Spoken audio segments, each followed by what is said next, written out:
I will call this meeting to order. We will start with the consent agenda. All the following items which concern reports and items of routine nature normally approved at AHA meetings will be approved by one vote unless any trustee desires to have a separate vote on any or all of these items. The consent agenda consists of the discussion, consideration, and action on the following items. Minutes of the regular trustee meeting, October 25th, 2022. Minutes of the regular finance meeting, November 15th, 2022. And a check report, October 9th, 2022 through November 8th, 2022. Make a motion that we approve the consent agenda as presented. Second. I have a motion by Dr. Brown, a second by Dr. Simon to approve the consent agenda as it was presented. Roll call vote, please. Yes, Ruth. Yes. Bert. Yes. Simon. Yes. Brown. Yes.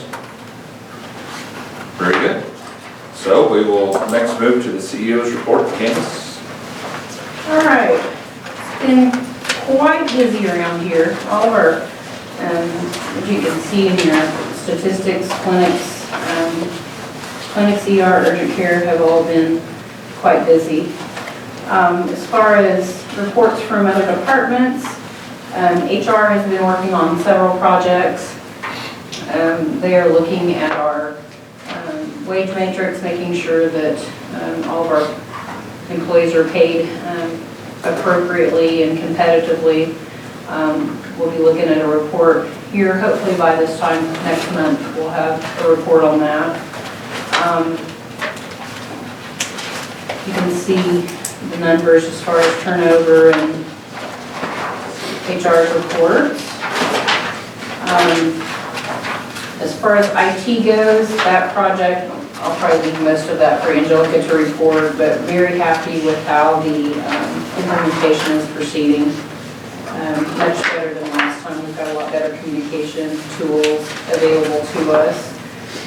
Probably the most exciting thing is we are making progress on our orthopedic project. We did get to meet with the orthopedic surgeon last week, and I'm hoping here in the next week or two that we get the news that he has signed the contract.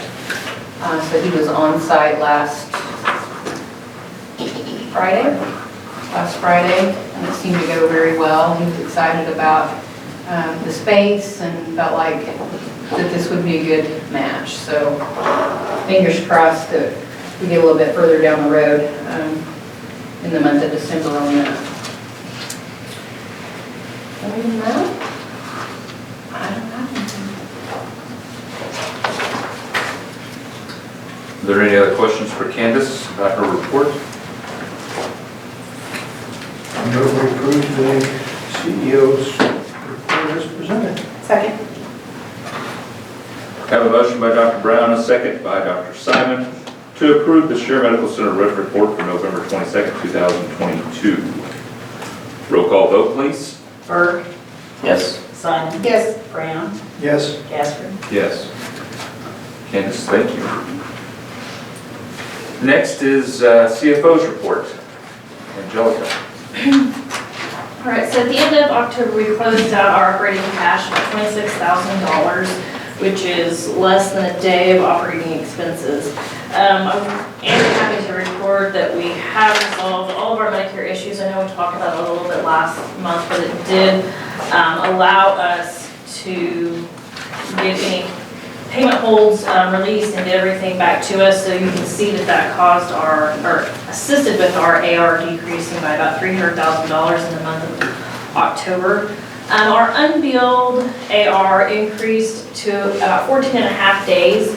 A couple of key things there. We're working to train, in the month of October, we're working to train a backup coder. Our current coder is now out on maternity leave, and so we were anticipating that number going up just a little bit. Our billed AR did decrease down to 59.2 days. We're just shy of reaching the 55-day KPI. We're getting a lot closer. Our overall gross days in AR did decrease down to 73.7 days. So we're making progress there. We're not quite where we need to be total, but we are working on getting that down. I'm very, very happy to see that number getting closer to where we want it to be. With our cash decreasing, we were able to pay off about $90,000 in AP last month, so we got that down to $689,000 for the hospital at the end of October. That's going to ebb and flow. We are working with staff also to understand the inflows and outflows of cash and what that looks like. Our AP is staying higher than what we would like it to be, but helping them understand that we've got to get our expenses down. I'll talk a little bit more about that as we talk about our operating expenses. Let's see here. Our gross patient revenue was at update that in the notes here. Was at $1.66 million, which is down a little bit, about 4% down from September. Year to date, we're sitting at $6.43 million in gross patient revenue, which is about 27% of our budget. We're a third of the way through the year, and really our numbers aren't where we want them to be as far as revenue is sitting. So this is where it comes in talking to the staff about our budget and our expenses, because for our operating expenses, we're at $1.64 million in the month of October, but year to date, we're sitting at 34% of our budget. So we're on track as far as our expenses are concerned, but our revenue's not matching that. And so we are working with staff to understand what their monthly expenses look like. We should have a conversation with them tomorrow about their departmental budgets, what they look like and where they're sitting, and helping them understand, we had $1 million in cash come in last month, but our expenses were like $1.1 million. So we can't continue that trend. We've got to be able to match our expenses with our revenues. So when our revenues are down, we need to be able to decrease and tighten our belts a little bit and get our expenses down as well. So we've had some conversations about that. I feel like they're receptive to that. I've had several department managers reach out to me and want to know what they can do to get their expenses down. So hopefully we can get that understanding communicated across to all the department heads and work to see those numbers come down. In the month of October, we did write off about $84,000 to collections. I know in previous months, we haven't had that number reported in our financial statement package, but if you look at the statistics page, it's in there, you can see that we have written off, like last month, we did end up writing off about $330,000 to collections. So we're still working through some old AR, trying to get that off of the books and getting things moved forward, so when we do start with Medtech Expanse, we're in a good spot. Are there any questions on the financial statements?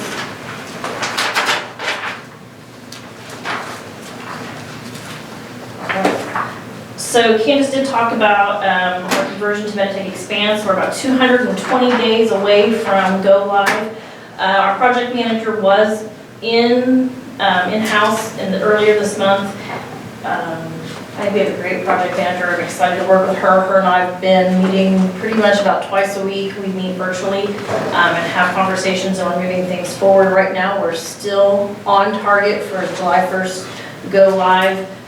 Staff is moving things through as they need to. We're meeting the deadlines that are in place for us so far. I'm really optimistic with the progress that we've made so far and very excited to see that it is going through smoothly. Our staff did determine a theme for our implementation. We're going to use a baseball theme. We'll be knocking it out of the park, so we're excited about that. Gives us some fun things that we can do for the implementation, so makes it a little bit more fun when we're doing all this work. No foul balls. That's right, no foul balls. Oh, we have got, like, Yes. you can't imagine the things that you can do with a baseball thing. Candace and I are very excited. We are about that. super excited, because it makes it really easy. Yes, it does. So our marketing person has been working on a logo. We picked out a logo today, so I'm excited for staff to see that. It'll be a lot of fun.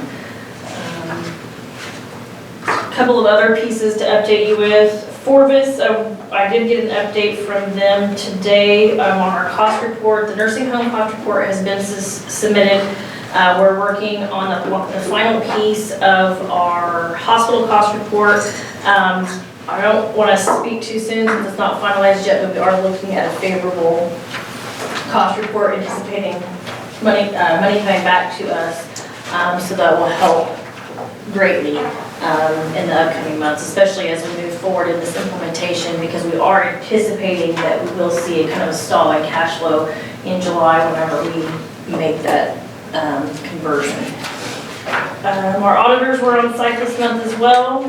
We are in a good spot there. Staff has been working to gather all the necessary data, hoping to wrap that up a little bit sooner than in years past. I've been pushing on Chris to work to get that done so that as we move into our implementation, we don't have to worry about the audit as much. We should have as much of that done by the end of the year as we can.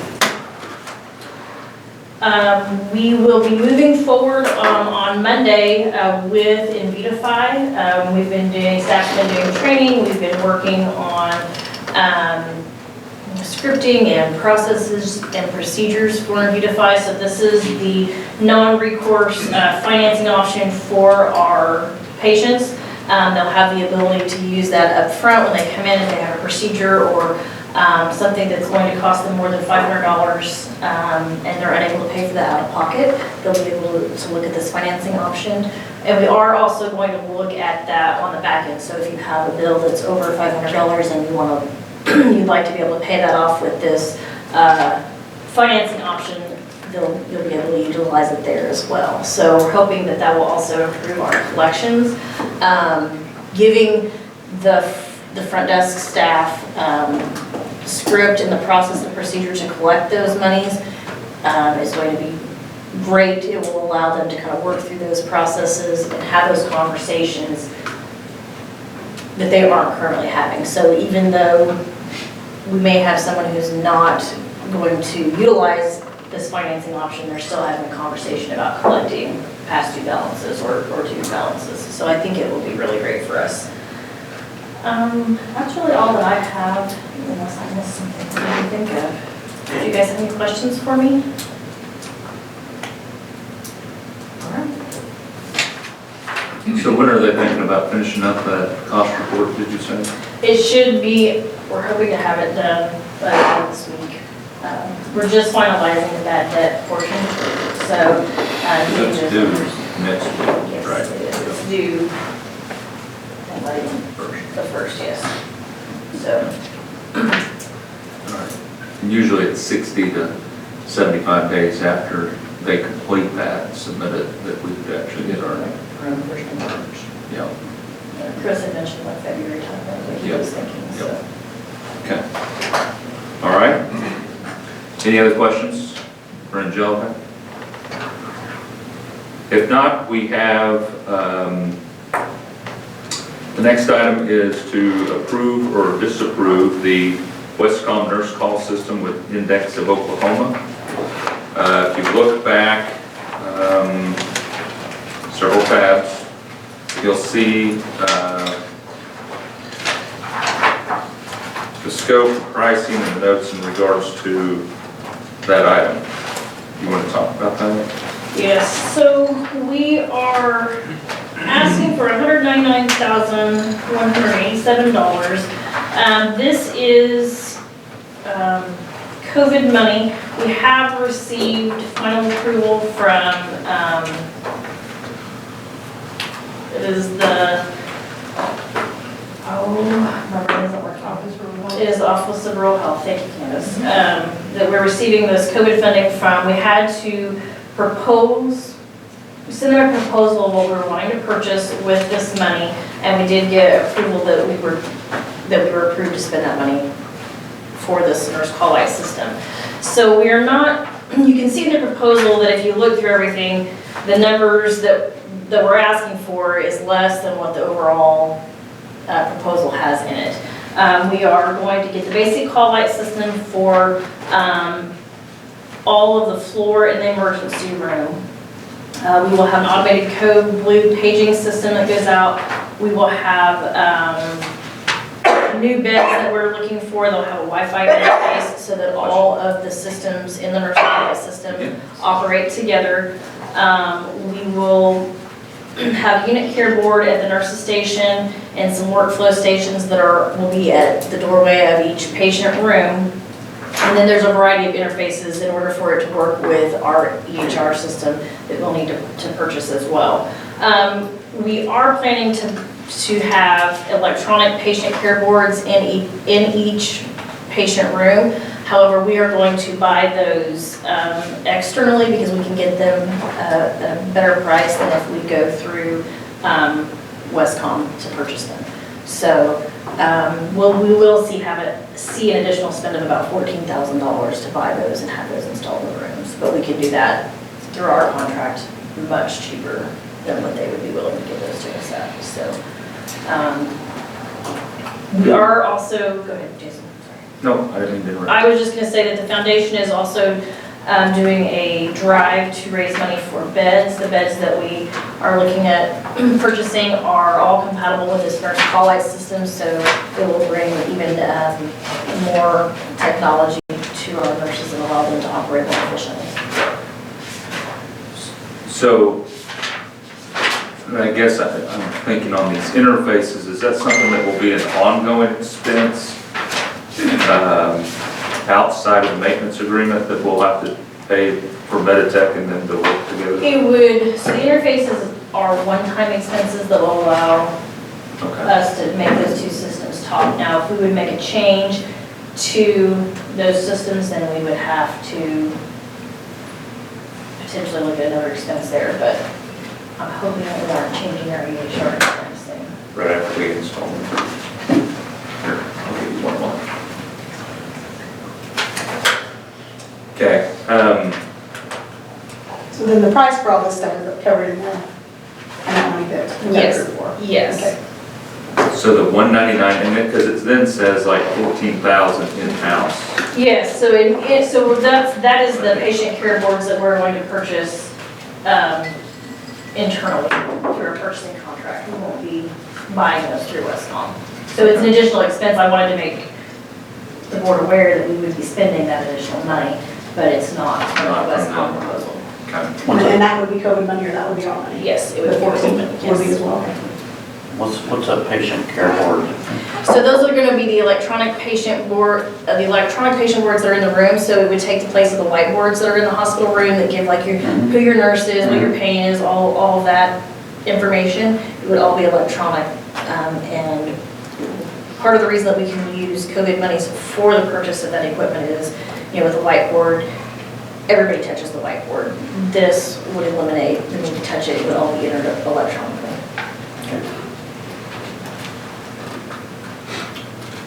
So this is one of those things we talked about. It was on the agenda last month and we tabled it because we need to get a little bit more information. So any questions in regards to this? So we'll have the funding. We just need the system. Nurses and doctors think this will be user-friendly, they like this idea. Yes. They were tickled. The nurses are the one who brought this to the table. Okay. Very excited about it, and then if we can get it to integrate with the bed system, then that is another win. Okay.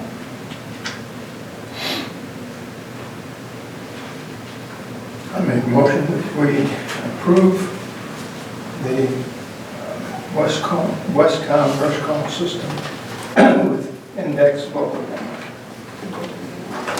In the amount. in the amount of as printed. Second. So we have a motion by Dr. Brown, a second by Dr. Simon to approve the Westcom nurse call system with Index of Oklahoma, incorporated in the amount not to exceed $199,187.88. Roll call vote, please. Simon? Yes. Brown? Yes. Gaspard? Yes. Berg? Yes.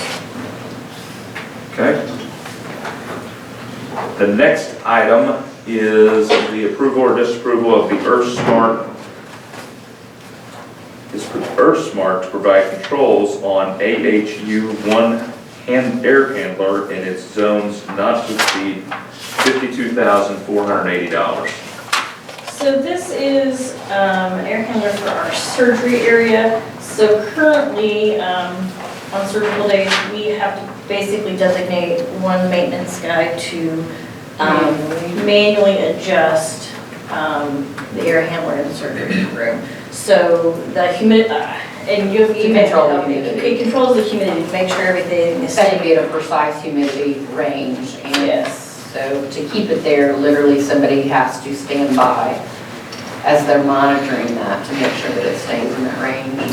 This would take care of that. So this is something that we have actually been looking at for literally 2 years. We had hoped to get this done back in the early stages of COVID, but we couldn't. And then with Dr. Oh my goodness, Ransom retiring, and we weren't really doing that many procedures. It wasn't priority A, but now with the new surgery unit, we need to get this done. It becomes a priority A. So that is why this is back on the table. Any questions in regards to this? And funding for this? We cannot use COVID funds for this. Right. So this would just come out of our general fund.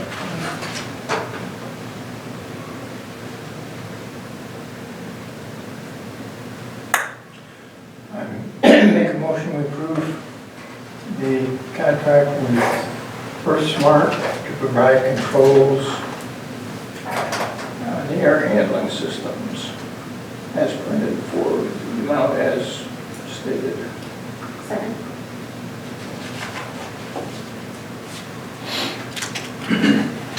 So I have a motion from Dr. Brown, a second from Dr. Simon to approve Earth Smart to provide controls on AHU-1 air handler in its zones not to exceed $52,480. Roll call vote, please. Brown, Yes. Jasper, Yes. Bert, Yes.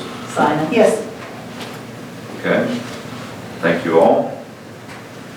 Next item, do you have anything else, Angelica? No, I don't. All right, thank you. Next item is the Medical Staff Executive Committee Chief of Staff, Dr. Burke. Okay, so committee met November 10th. There was no old or new business. The only business we had was credentialing committee, medical staff.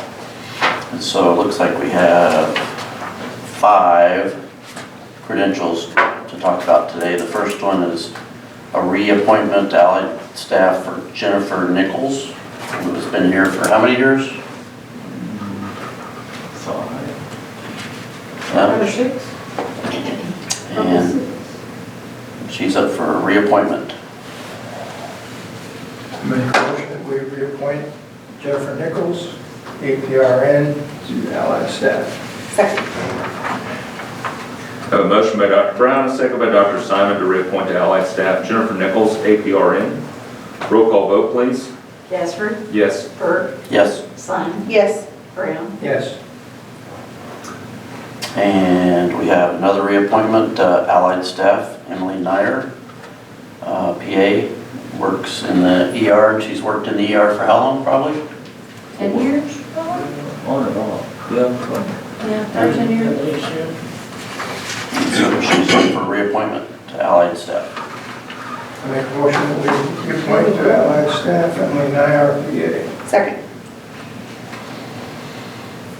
I have a motion by Dr. Brown, a second by Dr. Simon to reappoint to Allied Staff Emily Nair, PA. That's so interesting.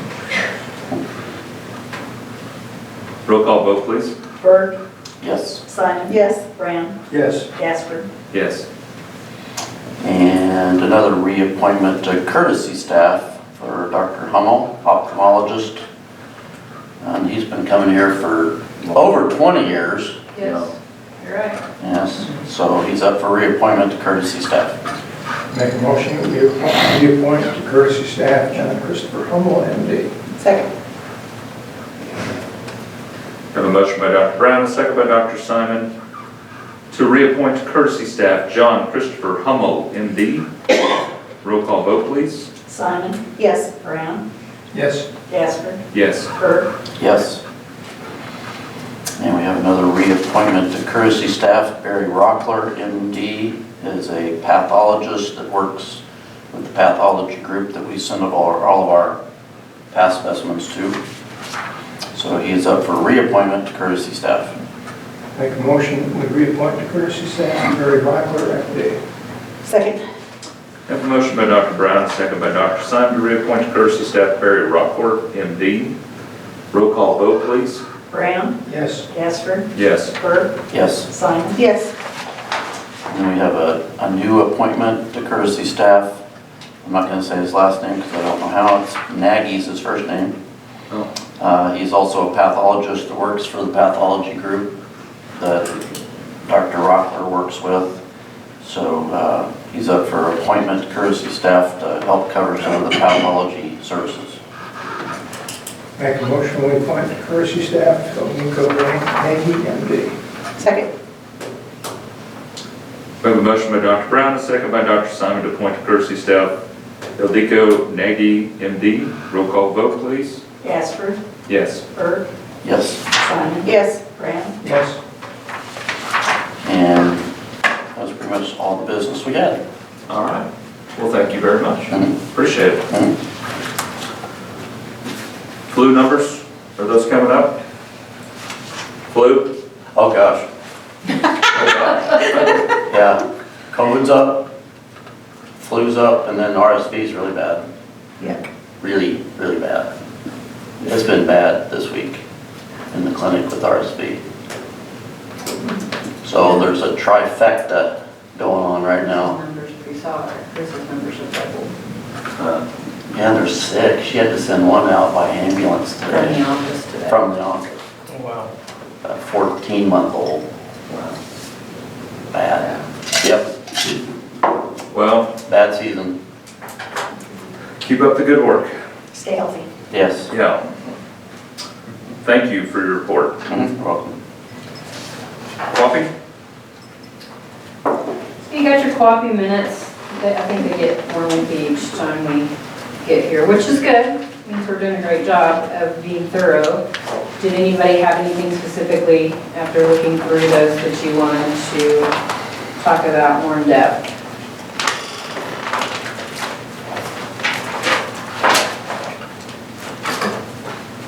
If not, we can move No. on to further. All right. Okay. You're welcome. Yeah. All right, so we'll move on to improvement to patient care. First will be your contract review. If you look under the improvement to patient care tab, there's 5, Contract. 3 that Yeah, had to be approved. yeah. They were all 100%. And then we archived a couple of the slides. Which I'm not sure why the Paycom payroll was I think it's a archived. duplicate. Oh, it was duplicate, I was okay. gonna say, I thought we had done that one. Okay. And we're done with Spire now, right? That's a bad word, yes. we Yes, are. okay. I just knew winter was coming It's around the another corner. word. Natural gas expensive prices word. are already higher. Okay. Next item is the discussion action to approve or disapprove the revisions report dated October 31, 2022, which is this. So, or actually right here. So you have nothing that required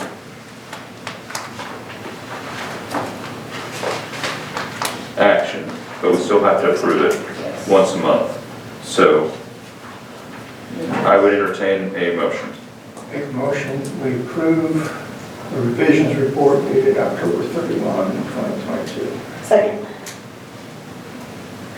I have a motion by Dr. Brown, a second by Dr. Simon to approve the revisions report dated October 31st, 2022. Roll call vote, please. Burke, Yes. Simon, Yes. Brown, Yes. Casper. Yes. The next item is the SureView, strip, yeah. The strip A test. So we have to approve any of those changes or any companies that we use that might be different than what we were already doing. And so this is, you guys are test for strip. Make a motion that we approve the SureView Strep A test. Second.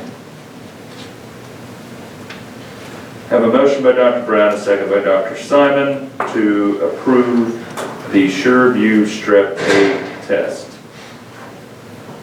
Roll call vote, please. Simon, Yes. Brown, Yes. Casper, Yes. Burke. Yes. All right. Thank you very much. Next is convalescent home reports. Kelly Paca.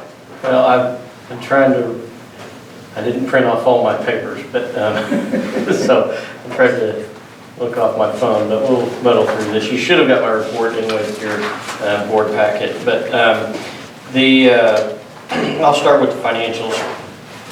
The operating cash balance for October was $261,691, which is 29.1 days of operating expenses, excluding depreciation. Accounts receivable is up about $55,000 to $1.5 million during the month of October. Accounts payable was $72,000 for October, which is about 21 days of operating expenses. The gross patient revenue was down about $8,000 for October at $175,000. However, our net patient revenue after we've got a negative contractual that comes up when we have managed care contracts, and so that actually gave us a net patient revenue that was $30,000 higher than what we were in September.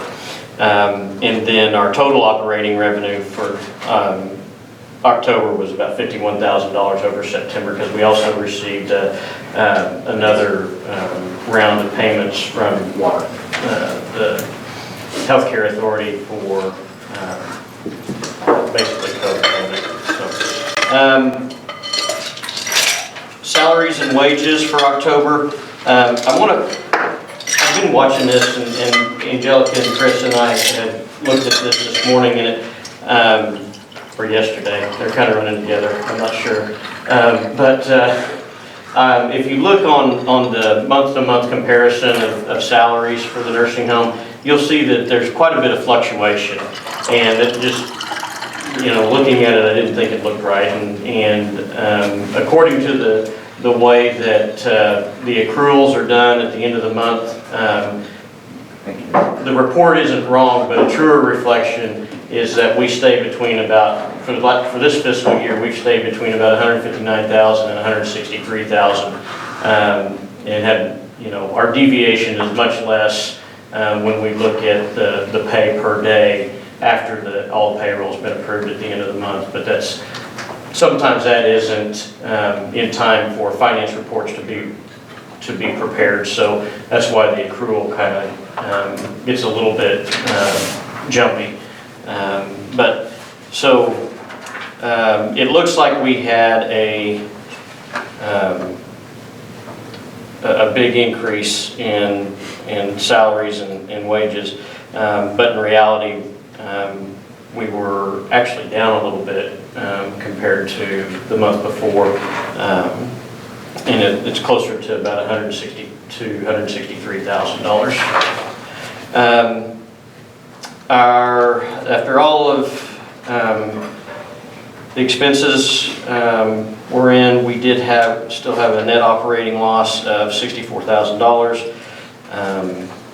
And as Angelica mentioned, we're also looking at our expense items, looking to see where we have some opportunities. I think most of what we need to accomplish is in the area of revenue.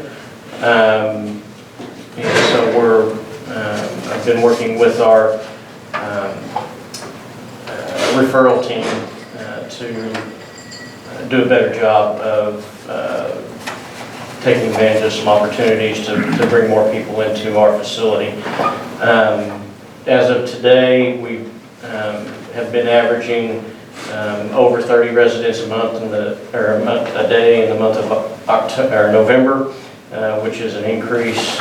We've been up to 32 until yesterday. We had 2 residents that were skilled nursing that discharged home yesterday.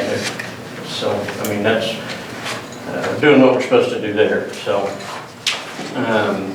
but we are working on some things to increase revenue, and we're also working on trying to identify some opportunities to save some money on our expense side. Resident satisfaction continues to be good. We exceeded the benchmark in 5 of 6 areas that we watch.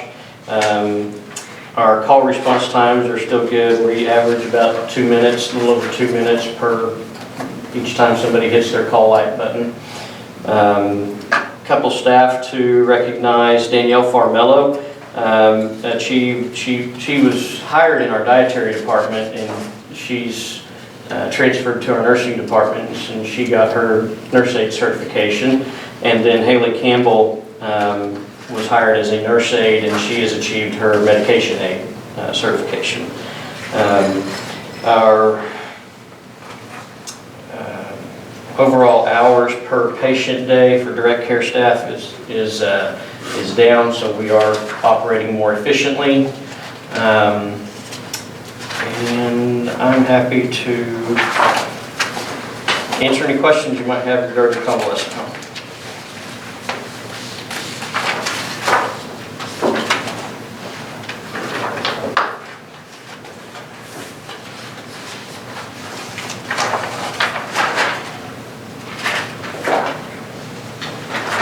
So is this one of those times of year around the holidays that you sometimes see an uptick, or at least people coming home visiting, or is that? We should see an uptick, I think. Yeah. It's not as consistent as you might imagine, but we should see an uptick. Any other questions for Kelly? If not, Kelly, thank you for that. How about the homestead? Homestead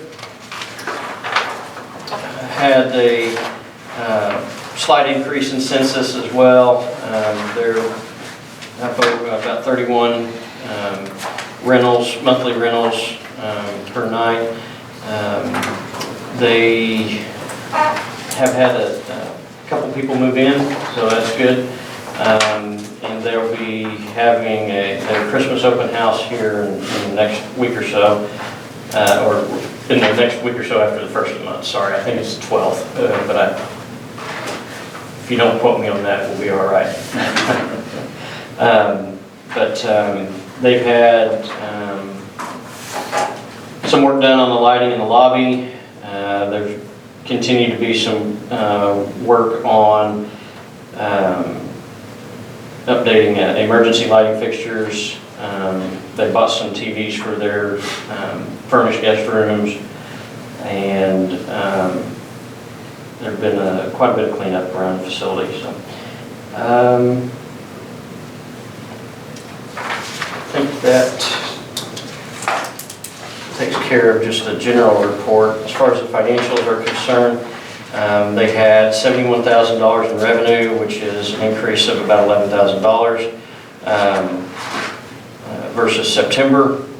Expenses were at $59,000, which was also an increase versus the previous month. They're at about $10,000, and so their net operating income was $11,448.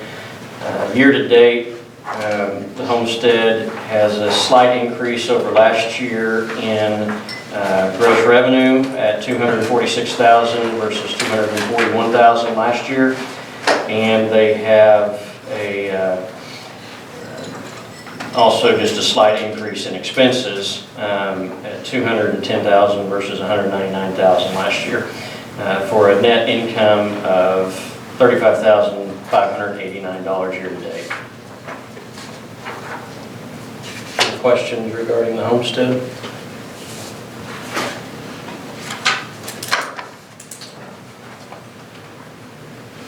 If not, Kelly, thank you for that. Anything on the foundation? I will say that folks should have received somewhere that we mailed out on the Friday before homecoming, the letter regarding the hospital bed project. And since that time, we have received $71,000 that we have received here at the facility, and then we have some tentative pledges, I think, at around the $15,000 mark. And so that puts us at around 85,000 of our $90,000 goal. So we're looking pretty good on that.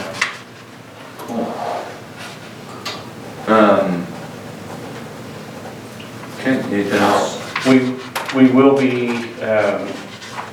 having a meeting of the foundation board to take advantage of the Communities Foundation is where we hold our endowment and scholarship funds and stuff. They are doing an anniversary type promotion with their group, and so anything we put into our endowment fund, they will match at 10%. So we'll be having a meeting to talk about how much we're going to move over into that as well. Okay, cool. Because a 10% return this year is pretty darn good. It'll probably start shrinking as soon as it gets in. All right. Thank you, Kelly. St. Anthony's report. That's me. That is you. Good to be here again. I'm Clark. I work with SSM and Bridget and Cindy Carmichael on our team for rural health. I'm also working at Okeen as their administrator, and so I'm happy to be here when I can get here. So I can't remember the last time I was here. I think it was the spring, wasn't it? Early summer. But likewise, anyways, good to be back. A couple things from SSM. Wanted to kind of touch base on some of their struggles they're having right now, the labor costs, supply chain issues, and the staff shortages seem to be plaguing all of the industry right now. So SSM is not immune to that, but they're dealing with it, struggling with it right now. But also the SSM corporate, on a lighter note, just celebrated its 150th anniversary. Wow. So I sat through a long presentation of how the nuns came over from Italy and settled St. Louis, and a lot of it didn't stick, so please don't ask me any questions. But November 16th, 1872 is when SSM started. And of course, it formed and developed over time, but it just celebrated its 150th anniversary. Pretty remarkable, I think. I don't know if Bridget or Cindy, you remember, addressed the Seminole opening as part of an operational plan. SSM strategically is moving into parts of eastern Oklahoma. It's not part of our rural health department that Cindy and Bridget and I work with, but it is going to be an HOPD, hospital outpatient department of the Shawnee facility.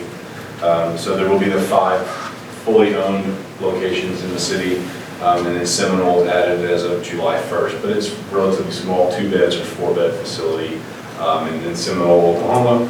And then the big news, if you haven't followed that on some of the industry information for the state, is that the Purcell Municipal Hospital in Purcell, Oklahoma opened a brand new facility on November 2nd. And that is obviously exciting for their community there, as well as some of us that got drug into that and beat on constantly. It's good to see them finally open and get that going. So they're going to be a 10-bed facility, and they're on 35 right next to Zec 4 if you ever travel that part of the state. Big red building, looks like a barn, but that's their high school colors. So there's a big red barn there. And then some of the good press and some of the outreach that SSM Health is doing in Oklahoma City is that they actually granted about $192,000 to a foundation that was started in 2017 because a young man in 2012 died of an asthma attack. His foundation provides emergency inhalers and emergency medical supplies to school districts across the state. SSM is sponsoring that expansion and development. To date, since 2017, they've provided supplies and inhalers to 85 school districts across the state, and those supplies and inhalers have been used over 600 times since then. So that's all I have on the SSM. All right. Well, thank you. We don't have a council report. Under the chairman's report, if you will go We're back to the back, behind where we talked about the air handler. There is the 2023 calendar for our board meetings.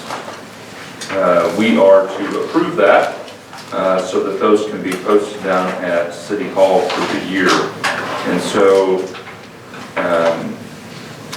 we need to have a motion to approve that calendar for the 2023 AHA board calendar. Make a motion that we approve the 2023 AH board calendar. Second. We have a motion by Dr. Brown, a second by Dr. Simon to approve the 2023 AHA board calendar. In December, we do not have a planned board meeting. However, you will post something that says that we could all possibly be there, right? They will have the employee and board, I guess, Christmas party on Tuesday, December 20th at the Bowl. So make sure each one of you get one of those. We do not have any other items of new business. Oh, yes, maybe. Sure. Whoa. Yes. Okay, roll call vote back on the item about approving. I had a motion from Dr. Brown, a second from Dr. Simon to approve the 2023 AHA board calendar. Now roll call vote. Brown, Yes. Asper, Yes. Bird, Yes. Simon. Yes. Now Rick would have busted your chops on that. You really got your spot, okay? From here on out, you just bust him on that. Yeah. All right. Well, I just want to wish everybody a happy Thanksgiving. Everybody have safe travels and enjoy your turkey. And until then, we are adjourned.